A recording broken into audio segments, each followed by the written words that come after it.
ಇಂತಹ ಮುತ್ತು ಪುಟಾಣಿಗಳನ್ನ ನಮ್ಮ ಒಂದು ಈ ಶಿಬಿರಕ್ಕೆ ನೀವು ಗಳಿಸಿದ್ದೀರಿ.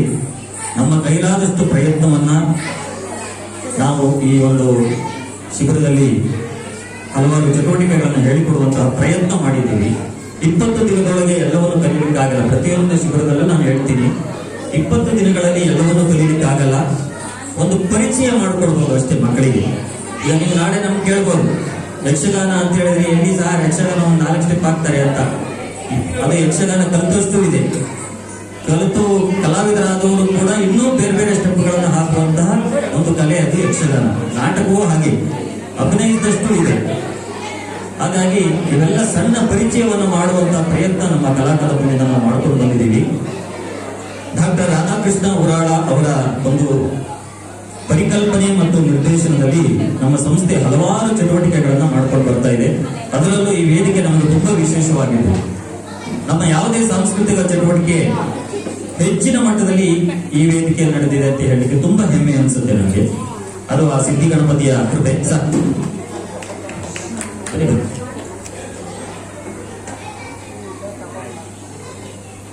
ಮಾಸದ ಮೆಲುಕು ಅನ್ನುವಂತಹ ಪ್ರತಿ ತಿಂಗಳು ಒಂದೊಂದು ಕಾರ್ಯಕ್ರಮವನ್ನು ನಾವು ಮಾಡ್ಕೊಂಡು ಬರ್ತಿದ್ದೀವಿ. ಅದು ಇವತ್ತು 137ನೇ ಕಾರ್ಯಕ್ರಮ ಅಂತ ಹೇಳಲಿಕ್ಕೆ ತುಂಬಾ ಸಂತೋಷ ಆಗುತ್ತೆ. ಯಾಕಂದ್ರೆ ನಮ್ಮ ಸರ್ಕಾರದಿಂದ ಸಿಗೋದು ಅನುದಾನ ತುಂಬಾ ಕಡಿಮೆ. ಉರಾಡರು ನಮ್ಮ ಡೈರೆಕ್ಟರು ಕೇಳೋದು ಮಾಡೋದು ಇಲ್ಲ, ಅವ್ರ ಕೈಯಿಂದನೇ ಆಗಿ ಕಾರ್ಯಕ್ರಮಗಳನ್ನ ಮಾಡ್ತಾರೆ. ಆ ತರದ ಒಂದು ಭಾವನೆಗಳನ್ನ ಈ ಕಲೆಯ ಮೇಲೆ ನಾವು ಬಿಂಬಿಸಿ ಹಲವಾರು ಯಕ್ಷಗಾನ, ನಾಟಕ, ಹಲವಾರು ಕಾರ್ಯಕ್ರಮಗಳನ್ನ ಈ ವೇದಿಕೆಯಲ್ಲಿ ನಾವು ನಡೆಸ್ಕೊಂಡು ಬಂದಿದ್ದೀವಿ. ಹಾಗೆ ಹಲವಾರು ಶಾಲೆಗಳಲ್ಲೂ ಕೂಡ ಯಕ್ಷಗಾನ, ನಾಟಕವನ್ನು ಕಲಿಸುವಂತಹ ಒಂದು ಪ್ರಕ್ರಿಯೆಯಲ್ಲೂ ಕೂಡ ನಾವು ಪಡೆದುಕೊಂಡಿದ್ದೀವಿ. ಹೆಬ್ಬಾಳದ ಜೈನ್ ಇಂಟರ್ನ್ಯಾಷನಲ್ ಶಾಲೆಯಲ್ಲೂ ಕೂಡ ಸುಮಾರು 12 ವರ್ಷಗಳಿಂದ ನಿರಂತರವಾಗಿ ಸಾಂಸ್ಕೃತಿಕ ಚಟುವಟಿಕೆಗಳನ್ನು ಹೇಳಿಕೊಡುವಂತಹ ಜವಾಬ್ದಾರಿಯನ್ನು ಆ ಸಂಸ್ಥೆಯವರು ನಾವು ಕೊಟ್ಟಿದ್ದಾರೆ. ಅಲ್ಲಿ ರಾಜ್ಯೋತ್ಸವ ಇರ್ಬೋದು, ಆನ್ಯುವಲ್ ಡೇ ಇರ್ಬೋದು, ಎಲ್ಲದಕ್ಕೂ ನಾವು ಆ ಮಕ್ಕಳನ್ನ ತಯಾರು ಮಾಡ್ತೀವಿ. ಅಲ್ಲಿ 1,000 ಮಕ್ಕಳು ಇರ್ತಾರೆ. ಇಲ್ಲಿ ಏನೂ ಅಲ್ಲ, ಇವ್ರಿಗೂ 40 ಮಕ್ಕಳು, ಆದ್ರೂ ಇವ್ರನ್ನ ಸುಧಾರಿಸಕ್ಕಾಗಲ್ಲ. ಯಾಕಂದ್ರೆ ಎಲ್ಲ ಅಪ್ಪ ಅಮ್ಮನ ತರನೇ ಇರ್ತಾರೆ. ಹೆಚ್ಚಿನ ಅಂಶ ಅಪ್ಪನ ತರನೇ ಜಾಸ್ತಿ ಇರ್ಬೇಕು ಅಲ್ವಾ? ಹೌದಾ ಅಲ್ವಾ? ಅಪ್ಪನ ವಯಸ್ಸೇ ಬರ್ತಾರೆ. ಓಕೆ, ಹೀಗೆ ಈ ಬೇಸಿಗೆ ಶಿಬಿರ ಕೂಡ ಸುಮಾರು 13ನೇ ವರ್ಷ ನಾವು ಇಲ್ಲಿ ಮಾಡ್ತಾ ಇರೋದು. ಮೊದಲು 2 ಬ್ಯಾಚ್ ಮಾಡ್ತಿದ್ವಿ. ಸುಮಾರು ಒಂದು 50ರಿಂದ 60 ಮಕ್ಕಳಿರೋರು. ಇತ್ತೀಚೆಗೆ ಪೋಷಕರಲ್ಲಿ ಆ ಸಾಂಸ್ಕೃತಿಕ ಇದು ಕಡಿಮೆ ಆಯ್ತೋ ಇಲ್ಲ ಮಕ್ಕಳಿಗೆ ಆಸಕ್ತಿ ಇಲ್ವೋ ಗೊತ್ತಿಲ್ಲ, ಸ್ವಲ್ಪ ಕಡಿಮೆ ಆಗ್ತಾ ಇದೆ. ಅದು ಕಡಿಮೆ ಆದಷ್ಟು ಒಳ್ಳೇದು, ಯಾಕಂದ್ರೆ ನಾವು ಬದುಕ್ತೀವಿ, ಇಲ್ಲಾಂದ್ರೆ ತುಂಬಾ ಕಷ್ಟ. ಆಮೇಲೆ ನಮ್ದು ನಿರಂತರವಾಗಿ ಚಟುವಟಿಕೆಗಳು ನಡೀತಿರೋದ್ರಿಂದ ಒಂದು ಬ್ಯಾಚಿಗೆ ಸಾಕು ಅನ್ನೋ ದೃಷ್ಟಿಯಲ್ಲಿ ನಾವು ಒಂದು ಬ್ಯಾಚ್ ಮಾಡ್ತಾ ಇದ್ದೀವಿ. ಮುಂದೆ ಅನುಕೂಲ ಆದ್ರೆ ನೋಡುವ, ಇನ್ನೊಂದು ಬ್ಯಾಚ್ ಮಾಡುವಂತಹ ಪ್ರಯತ್ನವನ್ನು ಮಾಡ್ತೇವೆ. ನಿಮ್ಮೆಲ್ಲರ ಪ್ರೋತ್ಸಾಹ ನಿರಂತರವಾಗಿ ಇದೆ. ಹೊಸ ಮಕ್ಕಳು ಈ ಶಿಬಿರಕ್ಕೆ ಸೇರ್ತಾ ಇದ್ದಾರೆ. ಆಮೇಲೆ ಒಬ್ರು ಪೇರೆಂಟ್ ಕೇಳಿದ್ರು ನನಗೆ, ನಮ್ಮ ಮಕ್ಕಳನ್ನ ಈ ಶಿಬಿರಕ್ಕೆ ಸೇರಿಸ್ಬೇಕು, ಸೇರಿಸಿ. ತುಂಬಾ ಜನ ಹೇಳ್ತಾರೆ ಮಕ್ಕಳನ್ನ ಚೇಂಜ್ ಮಾಡ್ಕೊಡ್ತೀರಾ ಅಂತ ಹೇಳಿ. ನಾನು ಊರಾಡೋ ತರ ಮಕ್ಕಳ ಕಂಡ್ರೆ ತರ ಕಾಣ್ತದೆ. ಮೇಡಮ್, ಮಕ್ಕಳನ್ನ ಚೇಂಜ್ ಮಾಡ್ಕೊಡಲ್ಲ. ಮಕ್ಕಳನ್ನ ಚೇಂಜ್ ಮಾಡ್ಕೊಡ್ರೆ ಪೇರೆಂಟ್ಸ್ ಬಂದು ನಮ್ಗೆ ಹೊಡಿತಾರೆ. ಚೇಂಜ್ ಏನಾದ್ರು ಆಗಬಹುದು ಅಂದ್ರೆ ಅವರ ಚಟುವಟಿಕೆಗಳಲ್ಲಿ, ಅವರ ಒಂದು ನಡವಳಿಕೆಗಳಲ್ಲಿ ಚೇಂಜ್ ಆದ್ರೂ ಆಗಬಹುದು. ಸರ್, ಅದನ್ನೇ ನಾನು ಹೇಳಿದ್ದೇನೆ, ಸತ್ಯ ಬಚಾವ್ ಅಂತ. ಹಾಗಾಗಿ ನಿಮ್ಮಂತಹವರ ಪ್ರೋತ್ಸಾಹ ಈ ಕಲೆ ಮೇಲಿದೆ. ಮಕ್ಕಳು ವಿದ್ಯಾಭ್ಯಾಸವನ್ನು ಮುಗಿಸಿ ಮುಂದೆ ಇಂಜಿನಿಯರ್ ಆಗ್ಬೋದು, ಸಾಫ್ಟ್ವೇರ್ ಇಂಜಿನಿಯರ್ ಆಗ್ಬೋದು, ಇಲ್ಲ ಬೇರೆ ಏನೋ ಕೆಲಸಗಳಲ್ಲಿ ತೊಡಗಬಹುದು. ಜೊತೆಯಲ್ಲಿ ಈ ಸಾಂಸ್ಕೃತಿಕ ಚಟುವಟಿಕೆಗಳನ್ನು ಮೈಗೂಡಿಸಿಕೊಳ್ಳಿ ಅಂತ ನಮ್ಮ ಆಶಯ.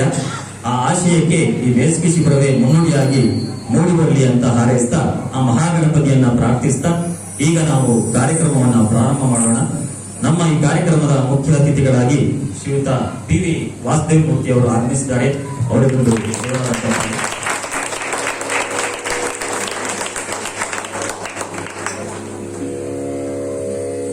ಈ ಕಾರ್ಯಕ್ರಮದ ಉದ್ಘಾಟನೆಯನ್ನ ಸರ್ ನೀವು ಕಂಜರ ಬಾರಿಸೋದ್ರ ಮೂಲಕ ಉದ್ಘಾಟಿಸಬೇಕಾಗಿ ಕೇಳ್ಕೊಳ್ತೇನೆ. ಬನ್ನಿ ಸರ್.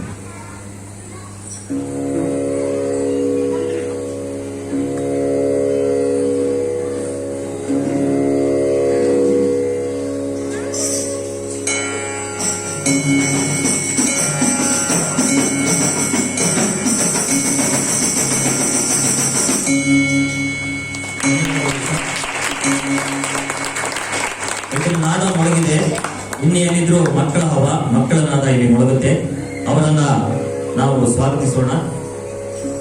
ಯಾವುದೇ ಕಾರ್ಯಕ್ರಮ ಪ್ರಾರಂಭ ಮಾಡಬೇಕಾದ್ರೆ ನಾವು ವಿಘ್ನೇಶ್ವರನನ್ನ ಧ್ಯಾನಿಸುವುದು ಪ್ರತಿ ಕಾರ್ಯಕ್ರಮದಲ್ಲೂ ಒಂದು ರೂಢಿ. ಹಾಗೆ ಅದರ ಜೊತೆಯಲ್ಲಿ ನಮ್ಮ ಶಾಂತಮ್ಮ ಮೇಡಮ್ ಒಂದು ಶಿವಸ್ತೋತ್ರವನ್ನ ಹೇಳ್ಕೊಟ್ಟಿದ್ದಾರೆ. ಆ ಸ್ತೋತ್ರವನ್ನು ಕೂಡ ಮಕ್ಕಳು ಆ ಹಾಡಿನ ನಂತರ ಹೇಳೋರಿದ್ದಾರೆ. ಜೋರಾದ ಚಪ್ಪಾಳೆ ಮೂಲಕ ಆ ಮಕ್ಕಳನ್ನ ವೇದಿಕೆಗೆ ಸ್ವಾಗತಿಸೋಣ. ಇವಾಗ ಶಿಬಿರದ ಕಾರ್ಯಕ್ರಮ ಪ್ರಾರಂಭ ಮಹಾಗಣಪತಿಯ ಹಾಡಿನೊಂದಿಗೆ. ನೀವು ಈ ಪ್ರೋತ್ಸಾಹಕರ ಚಪ್ಪಾಳೆ ನಿರಂತರವಾಗಿ ಕೊನೆವರೆಗೂ ಇರಬೇಕು, ಕಡಿಮೆ ಆಗ್ತಾ ಹೋಗಬಾರ್ದು. ಮಕ್ಕಳನ್ನು ಹುರಿದುಂಬಿಸಬೇಕು. ಮತ್ತೊಮ್ಮೆ ಆ ಮಕ್ಕಳನ್ನ ನಾನು ವೇದಿಕೆಗೆ ಸ್ವಾಗತಿಸ್ತೀನಿ. ಮಕ್ಕಳೆಲ್ಲ ನಡೆದಿರಾ?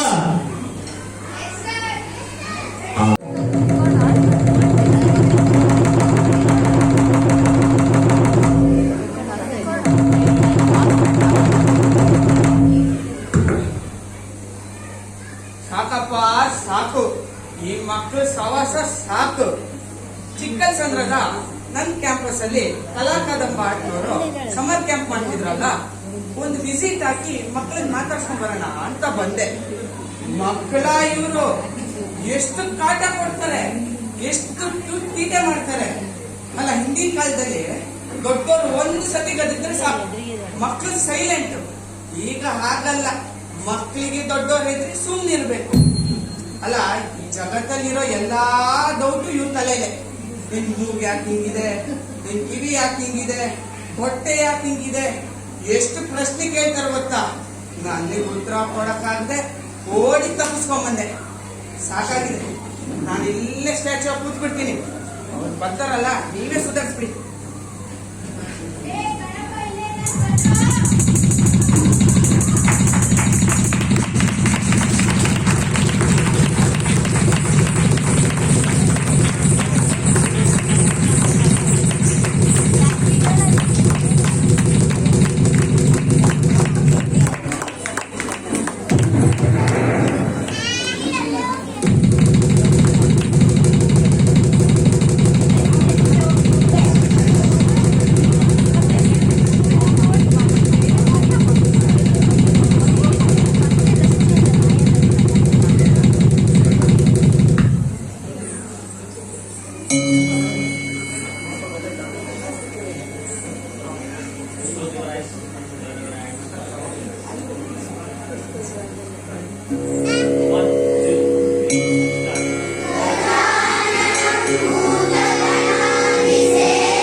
ಅಂತ ಹಾಡು ಹಾಕಿ ಹಾಕಿ ಹಾಕಿ ನನಗೇ ಭಾವಗೀತೆ ಅಂದ್ರೆ ಮರ್ತೋಗ್ಬಿಡಿದೆ.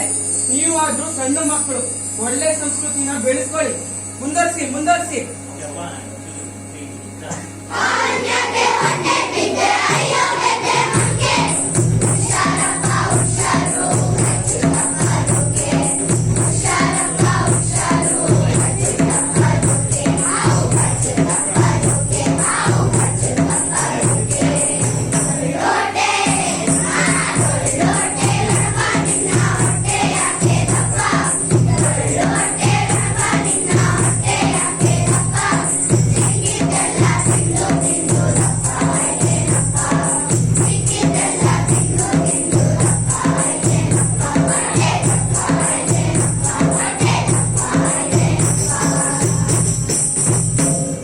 ಮಕ್ಕಳೇ, ನನ್ನ ಆಕಾರ ಯಾಕೆ ಹೀಗಿದೆ ಅನ್ನೋದು ತಾನೇ ನಿಮ್ಮ ಪ್ರಶ್ನೆ. ದೊಡ್ಡದಾದ ತಲೆ, ಜಾಸ್ತಿ ಯೋಚನೆ ಮಾಡುವುದಕ್ಕೆ, ಸಣ್ಣ ಕಣ್ಣು, ಏಕಾಗ್ರತೆ, ಹಿರಿಯದಾದ ಕಿವಿ, ಜಾಸ್ತಿ ಕೇಳಿಸಿಕೊಳ್ಳುವುದಕ್ಕೆ, ಬೇರೆಯವರು ಹೇಳುವುದನ್ನು ಕೇಳಿಸಿಕೊಳ್ಳುವುದಕ್ಕೆ, ಸೊಂಡಲು ಮುಚ್ಚಿದ ಬಾಯಿ, ಕಡಿಮೆ ಮಾತನಾಡುವುದಕ್ಕೆ, ದೊಡ್ಡ ಹೊಟ್ಟೆ, ಸಂಕಷ್ಟಗಳನ್ನು ನುಂಗಿ ಜೀವನದಲ್ಲಿ ಬರುವ ಏರು ಏರು ಕೆಳಗೆ ಮೇಲೆ ಎಲ್ಲವನ್ನು ಜೀರ್ಣ ಮಾಡಿಕೊಳ್ಳುವುದಕ್ಕೆ, ಹೊಟ್ಟೆಗೆ ಸುತ್ತಿ ಹಾಕೊಂಡ ಹಾವು ಸದಾ ಜಾಗೃತನಾಗಿರುವುದಕ್ಕೆ, ನನ್ನ ವಾಹನ ಇಲಿ ಅಂತ ಇಲ್ಲಿ ಗೊತ್ತಾ ನಿಮಗೆ? ನಾವು ಹೋಗುವ ದಾರಿ, ಮಾರ್ಗ ಅಥವಾ ಗುರಿ ನಮ್ಮ ಕೈ ಹಿಡಿತದಲ್ಲಿ ಇರಬೇಕು.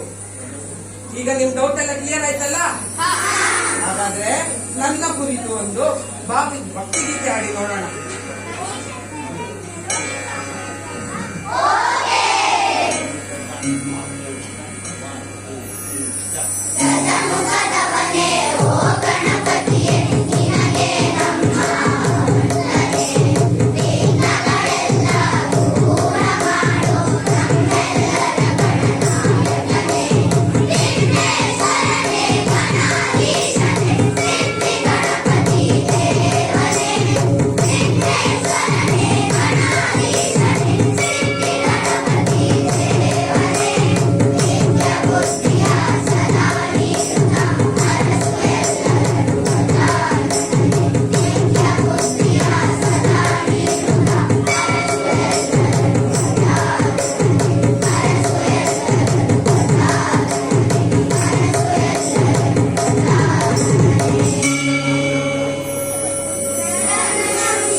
ಮಕ್ಕಳ ಇವರು ದೇವರು.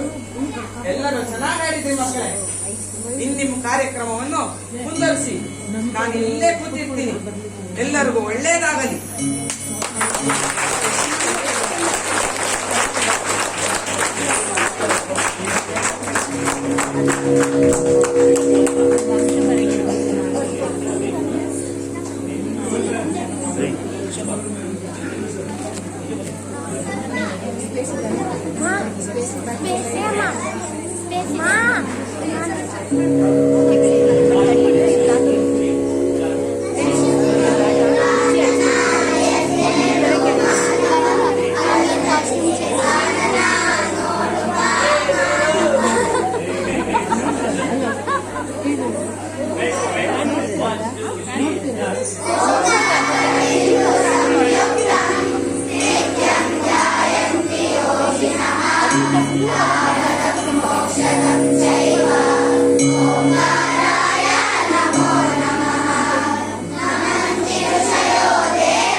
ಗಣಪತಿನ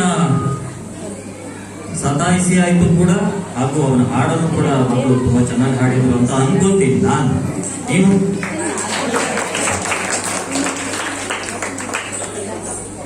ಗಣಪತಿ ಅಂದ್ರೆ ಮಕ್ಕಳಿಗೆ ತುಂಬಾ ಇಷ್ಟನೇ. ಹಾಗಾಗಿ ಗಣಪತಿನ ಅವರು ಆಶ್ಚರ್ಯವಾಗಿ ನೋಡ್ತಾರೆ, ಭಕ್ತಿಯಿಂದ ನೋಡ್ತಾರೆ, ಪ್ರೀತಿಯಿಂದ ನೋಡ್ತಾರೆ. ಹಾಗೆ ಪ್ರೀತಿಯಿಂದ ಭಕ್ತಿಯಿಂದ ಕೂಡ ಹಾಡಿದ್ರು. ಅಲ್ಲದೆ ಆ ಶಿವಸ್ತೋತ್ರವನ್ನ ಶಾಂತ ಮೇಡಮ್ ಅವರು ಮಕ್ಕಳಿಗೆ ಹೇಳ್ಕೊಟ್ಟಿದ್ರು. ಧನ್ಯವಾದಗಳು madam. Last year summer camp ಇಂದ ಅವರು ಮೇಡಮ್ ಇಲ್ಲಿ ಬರ್ತಾ ಇದ್ದಾರೆ. ಮಕ್ಕಳಿಗೆ ಈ ಒಂದು ಸ್ತೋತ್ರಗಳನ್ನ ಹೇಳುವಂತಹ ಪರಿಪಾಠವನ್ನ ಬೆಳೆಸ್ಕೊಂಡಿದ್ದಾರೆ. ಅವರೇ ಫೋನ್ ಮಾಡಿ ಕೇಳಿದ್ರೆ ಯಾವಾಗ ಬೇಸಿಗೆ ಶಿಬಿರ ಇದೆ ಮಕ್ಕಳಿಗೆ ನಾನು ಇದು ಹೇಳ್ಕೊಡ್ಬೇಕು ಅಂತ. ಅವಾಗ ಫೋನ್ ಮಾಡ್ತಾ ನಾನು ವಿಚಾರಿಸ್ತಾ ಇರ್ತಾರೆ. ಅಷ್ಟು ಪ್ರೀತಿಯನ್ನ ಮಕ್ಕಳ ಮೇಲೆ ನಮ್ಮ ಮೇಲೆ ತೋರ್ತಾ ಇದ್ದಾರೆ. ಅವರ ಆಶೀರ್ವಾದ ಸದಾ ನಮ್ಮ ಮೇಲೆ ಇರಲಿ ಅಂತ ನಾನು ಅವ್ರ ಹತ್ರ ಆಶಿಸ್ತೀನಿ. ಹೀಗೆ ಇನ್ನಷ್ಟು ವರ್ಷಗಳ ಕಾಲ ನಾವು ಮಾಡೋಣ.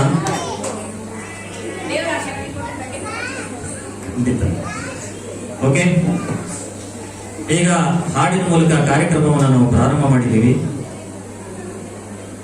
ಇನ್ನೂ ಒಂದು ನೃತ್ಯದ ಮೂಲಕ ಮಕ್ಕಳು ಈಗ ನಿಮ್ಮನ್ನ ರಂಜಿಸಲಿದ್ದಾರೆ. ಅವರನ್ನ ಜೋರಾದ ಚಪ್ಪಾಳಿ ಮೂಲಕ ನಾವು ವೇದಿಕೆಗೆ ಸ್ವಾಗತಿಸೋಣ. ಈಗ ಗಣಪತಿಯ ಶ್ಲೋಕದೊಂದಿಗೆ ನಮ್ಮೆಲ್ಲರ ಕನಸು ನನಸಾಗಿದೆ. ಅಯೋಧ್ಯೆಯಲ್ಲಿ ರಾಮ ಮಂದಿರ ನಿರ್ಮಾಣಗೊಂಡು ಆ ರಾಮನ ಕುರಿತಾದ ಹಾಡನ್ನ ಆ ನೃತ್ಯದ ಮೂಲಕ ಅವರು ತೋರಿಸ್ತಾ ಇದ್ದಾರೆ. ಮತ್ತೊಮ್ಮೆ ಅವರನ್ನ ನಾನು ಸ್ವಾಗತಿಸ್ತೇನೆ ವೇದಿಕೆಗೆ. ನಮ್ಮೆಲ್ಲರ ಜೋರಾದ ಚಪ್ಪಾಳಿ.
ಜೈ ಶ್ರೀರಾಮ್, ಜೈ ಶ್ರೀರಾಮ್.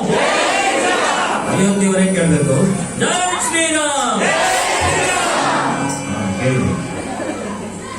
ಇದರಲ್ಲೊಂದು ವಿಶೇಷ ಅಂದ್ರೆ ಫಸ್ಟ್ ಈ ಶ್ಲೋಕ ಅದು ನೀವು ಕೇಳಿರ್ತೀರಾ. ರಾಮ ರಾಮ ಏನಿರೋ ಹಾಡು ಬರ್ತಿರೋದು ನಾನೇ, ಅದಕ್ಕೆ ರಾಗ ಸಂಯೋಜನೆ ಕೂಡ ನಂದೇ. ಇದು ಅರುಣ್ ಸ್ಟುಡಿಯೋದಲ್ಲಿ ವಿಜಯ್ ಸರ್ ಅಂತ ಒಬ್ಬರಿದ್ದಾರೆ, ಅವರು ಸೌಂಡ್ ಇಂಜಿನಿಯರ್. ಅವ್ರದ್ದು ಭೂಮಿ ಮ್ಯೂಸಿಕ್ ಅಂತಿದೆ. ಆ ಒಂದು ಯೂಟ್ಯೂಬ್ ಮ್ಯೂಸಿಕ್ ಮೂಲಕ ಈ ಹಾಡು ಪ್ರಸಾರಗೊಂಡಿದೆ ಮತ್ತು ಹಲವಾರು ಹೆಚ್ಚಿನ ಒಂದು ಪ್ರಶಂಸೆಯನ್ನು ಕೂಡ ಗಳಿಸಿದೆ. ಅದು ಗೊತ್ತಿಲ್ಲ ನನಗೆ ಈ ಟ್ಯೂನ್ ಹೇಗೆ ಬಂತು ಅಂತ. ನನಗೆ ಆಶ್ಚರ್ಯ, ನಾನು ಈ ತರ ಟ್ಯೂನ್ ಹಾಕಿದ್ದೀನ ಅಂತ. ಅದು ಆ ರಾಮನ ದಯೆ ಇರ್ಬೋದು. ಆ ರಾಮನ ಈ ಹಾಡಿಗೆ ಆ ರಾಮಾಯಣದ ಚಿತ್ರಣವನ್ನೇ ಕಟ್ಟಿಕೊಟ್ಟವರು ನಮ್ಮ ಪಲ್ಲವಿ.